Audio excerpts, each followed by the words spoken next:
the Pope. I mean, it's like you can't live with him. You can't live without him. So what are you going to do with him?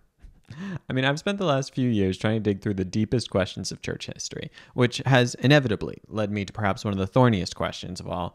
What is the role of the Bishop of Rome? And maybe you've been asking similar questions and come across all of these possibilities. I mean, like, is he the infallible universal head of the church? Is he the first among equals with his brother bishops? Or is he just a guy that was given way too much power in the Middle Ages and, I mean, might just be the Antichrist? And as you probably know, these are really complicated questions. And while I might have been thinking about these for a few years, maybe you've been thinking about these questions for a decade, dialogues between much smarter theologians have been going on for much longer with, frankly, much bigger implications than you or I, for sure. Maybe not you, but definitely me. So luckily, though, for those of us that don't get invited to these meetings, I'm still waiting for the call personally. The Vatican Dicastery for the Promotion of Christian Unity, which, just for the record, has a fantastic website. You should really check it out. They've got tons of great ecumenical documents on there. They recently released a new study on the new study document on the place of the Bishop of Rome, which delves into the key highlights of about a century's worth of dialogues or so and 2 millennia of history around the place of the Pope. Now, here's just kind of a quick disclaimer, because anytime I talk about documents like this, inevitably I get comments that say, well, this isn't an infallible magisterial document. I know, this is not a papal encyclical. It's not infallible, irreformable magisterial teaching. What this is an explanation of the current state of ecumenical agreements and disagreements regarding the Bishop of Rome, with special attention given to how Vatican I can be interpreted and implemented in a way that would allow for more unity between the divided churches. So with that in mind, the document's not a light read. It kind of takes for granted that you're up on some of these conversations.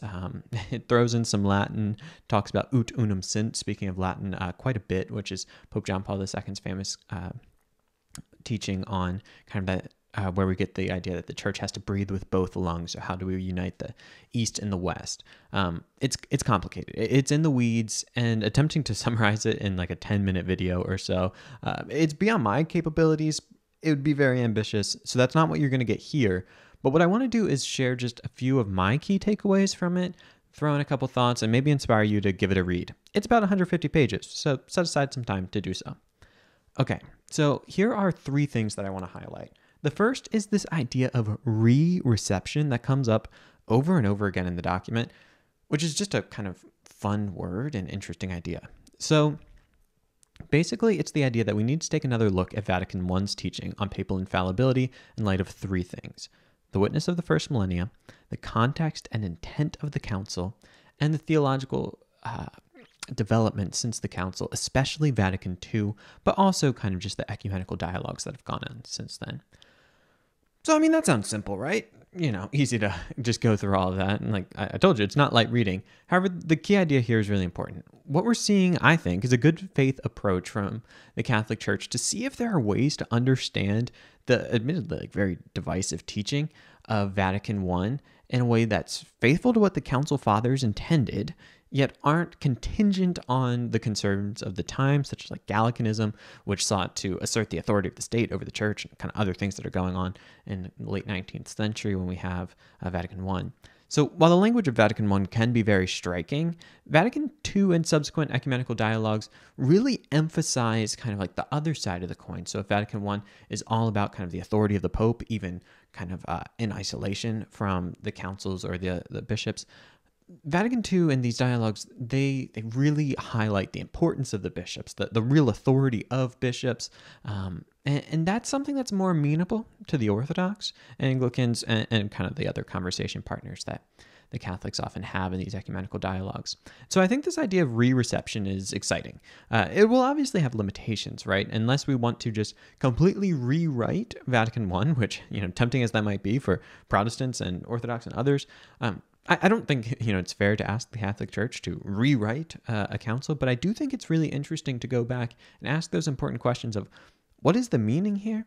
And especially like if we're saying that Vatican I is in line with the teaching of the first millennium, which it claims to be, and if we also see Vatican II as infallible magisterial teaching, how do we kind of bring all those things together to say what the Bishop of Rome is and what he isn't, and how we can maybe understand it in a way that, again, is faithful, but also allows for, kind of the most amount of unity that we can have. I think that's what Pope John Paul II really wanted in Ut Unum Sint, a vision of the papacy that's amenable to the Orthodox especially, and we see that from others as well.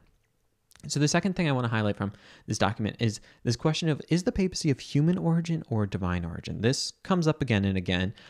They say, is it, de jure divino or de jure humano, which is really just the more pretentious way of asking if the papacy is by divine law / institution or more of like a human development. And this is at the heart of a lot of ecumenical disagreements, right? So did the papacy rise to prominence out of kind of historical contingency and convenience? Was it basically like, well, Rome was the imperial city, Rome had a lot of authority, maybe there were just some good bishops there, and so eventually Rome began to have more and more authority, and then as the church kind of split, not split, but like geographically as the empire splits, I should say, his jurisdiction is just a little bigger, and he begins to get an inflated sense of self, and, just kind of historical contingencies that lead to this inflated sense of the authority. Or, on the other hand, is it by divine institution? Did Christ establish the papacy? Is that what's going on in Matthew chapter 16 and elsewhere in the New Testament? That from the very beginning, the idea is that Peter and his successors are the, first of the bishops, that he is the universal head of the church in this way. So, on the face of it, these things seem kind of mutually exclusive. And traditionally, people have kind of fallen on one side or the other, with the Catholics on the side of by divine institution and others on more of a side of like a lot of this seems to just be caught up in history. What's really interesting though in the document is that it suggests that the Catholic Church can understand the papacy as historically conditioned, yet simultaneously see God at work in these historical developments. This is an idea that comes up in other places too, and most fascinatingly for me, it came up in Matthew Levering's book on the Assumption of Mary. I believe Daniel Liu talks about this a bit in his work on history, but this idea that history itself can show us the will of God in certain circumstances here. And so they're saying that, it's not entirely necessary, and they here being the people who are writing this study document, it's not entirely necessary to say that Christ established the papacy in the sense they told Peter, like, yo, you're the Pope now, and all your successors will be. That's it. You got it. Okay, we're good. But rather, you could see the papacy kind of developing in a little bit more natural and human way, but from Christ's institution of the church and selection of the apostles. So it's grounded in Christ's will for the church. Like, this is what he wants to happen. He set up kind of the dominoes that would lead to this. But also, like, this is happening in a kind of very human and fleshy way. And I think that's an exciting idea to me because it does move beyond a certain dichotomy that has existed in these conversations. I don't know. I'd love to hear what Catholics think about that. Does that seem like it's conceding too much ground? Does it not? I don't know. I'm not a Catholic, but I'd be interested to get your perspective on this. But it does get into these really interesting questions about the nature of dogma and how it develops. We won't solve that question today, right? But it's a really worthy one to think about.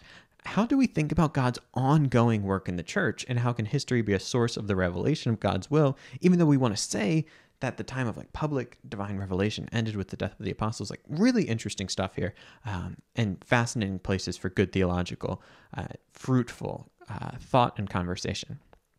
Okay, the final thing that I want to highlight from this document is this idea about the first millennia. So inevitably in these conversations, the first millennia always comes up as like, this is key. And Pope Benedict XVI famously said, right, like that we can't ask the East to accept more than they accepted in the first millennia. That's huge. As I said, Ut Unum Sint, Pope John Paul II's famous encyclical, comes up as a major inspiration throughout this document, especially his idea of like, how do we express and exercise the papacy in a way that is amenable to the East? And the assumption throughout that, and throughout many ecumenical dialogues, is that the answers to it, whatever that might be, are going to be found in the first millennia because, well, the West and the East, they coexisted, for that time. We had a united church, more or less, for 1,000 years.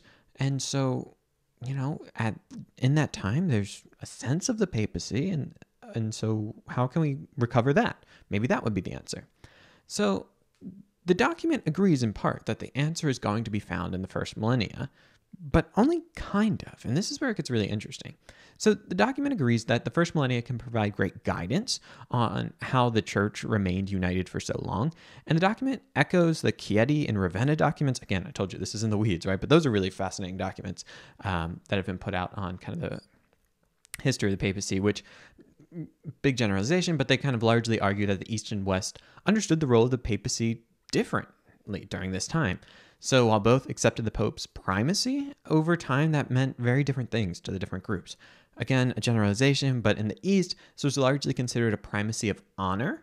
And in the West, the Pope increasingly came to be seen as having a primacy not only of honor, but also of authority and governments or jurisdiction here, right? And so this is where I think the document does some cool things. First, it recognizes these differences, which show that turning back the clock isn't very simple, right? Like, because if there's already disagreements really early on, like how do we turn back the clock and accept the East interpretation, the West interpretation? Do we let those two interpretations coexist, even though we now have kind of more theological baggage? Like, does that even work?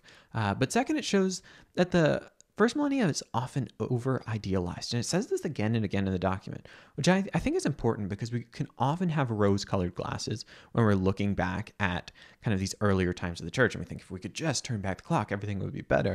And we do that not just with like the papacy, but all types of things, right? I mean, we talk about the good old days all the time, even though those old days might not have been as good as we think. And so another thing, though, it shows is that there were divisions that exist at this time. And even if we ignore those, and even if the church was united for the majority of this time, it's simply not possible to just turn back the clock. Like, we can't do that. It's not an option on the table. And so it doesn't do us a whole lot of good to just wish that we could. We can use the first millennia as an inspiration, but we also need the papacy to answer the questions and needs of our day, which admittedly are very different. Like, we live in a very globally interconnected world, which maybe exacerbates some of the issues, right? Because a lot of the kind of frustrations around papacy today are around the ideas of like universal jurisdiction, which would have been very difficult to exercise for most of church history when like you just simply can't get that far away. You're getting a message to the other side of the world where Christians might be, like, that's going to take time. Now the Pope can tweet one thing and everyone hears it, and it's like, well, is this kind of his universal binding authority going on here through a tweet or an airplane interview? It's complicated, right? And so even if we want to turn back the clock, maybe we can be inspired and say, well, we should have more kind of regional authority and we should decentralize a bit. Even after doing that, we're still going to live in a global interconnected world where the Pope can do interviews on, 60 minutes, and we have to figure out what to do with that. And so while the first millennia is great and helpful, we do have to think about our time and place. And that's what the best theology should do, right? Like, it should take inspiration from the past and apply it to today. So, I mean, kind of in conclusion, the document doesn't pretend to solve the problems. Again, it's a study document. It's not kind of like a formal proclamation of anything. And I can't do that either. I think sometimes we get really excited about ecumenism and we think like, we're going to solve this. Maybe you're going to solve ecumenism insofar as you're going to get to know your Catholic or Orthodox neighbor down the street, and you're going to get coffee and be able to have better conversations and see Christ in one another. That's a great success. Are the two of us going to solve the issue of the papacy today? We're not. But I do think continued engagements in these questions, both at kind of the neighborhood level, right, but also the very official level, is really important. So one thing I found encouraging throughout is the sense in which many churches agreed that a primacy of some type, at least, is actually a good idea. And the document goes through different arguments for this, like there's the ecclesial argument, the apostolic tradition argument, and also just kind of the practical argument. And in dialogue with groups ranging from like Anglicans to more low church groups, Lutherans, Orthodox, etc., kind of across the spectrum, there's a sense of, yeah, in some sense, primacy is good, and it could be helpful, and it could help us kind of meet the issues of our time. But at what cost, inevitably becomes the question, and in what sense? And we're trying to make progress on that, or they are trying to make progress on that, the people that have more say in this kind of thing than I do. But I think that if we can all recognize that unity is something that is good and something that we want, and that maybe even in this specific instance, primacy is something that could be helpful in the pursuit of that, okay, like that's encouraging, because when you're all looking at the same thing and you want something similar, if not the exact same thing, you can begin to say, well, how can we do that? And, I recognize that we've been asking these questions for a long time, but I think the longer we keep people at the table, the more kind of good faith engagements we have in these conversations. And as long as we keep reminding one another that unity is something we really want, and let's see how we can do it while being faithful to our own convictions and to our own traditions as best as we can, I think that can't be anything but a good thing. I'd be curious to hear what you all think about that. Maybe what you see as some of the paths forward. If you've read the document, what are your thoughts on it? But yeah, I appreciate you guys taking the time to watch this, and I wish you all the best. Hey, if you enjoyed this video, and well, it seems like you did because you made it this far, maybe you just forgot to and you've left it running in the background, but I think you've enjoyed it, and YouTube thinks you'd enjoy this, so YouTube generally knows everything, so you should probably try that. And if you haven't subscribed, well, you can do that here. And it'd be super cool that if you're enjoying these videos and you want to support the channel, you can go to patreon.com/gospel simplicity in the description down below, and you can support the channel. That'd be awesome.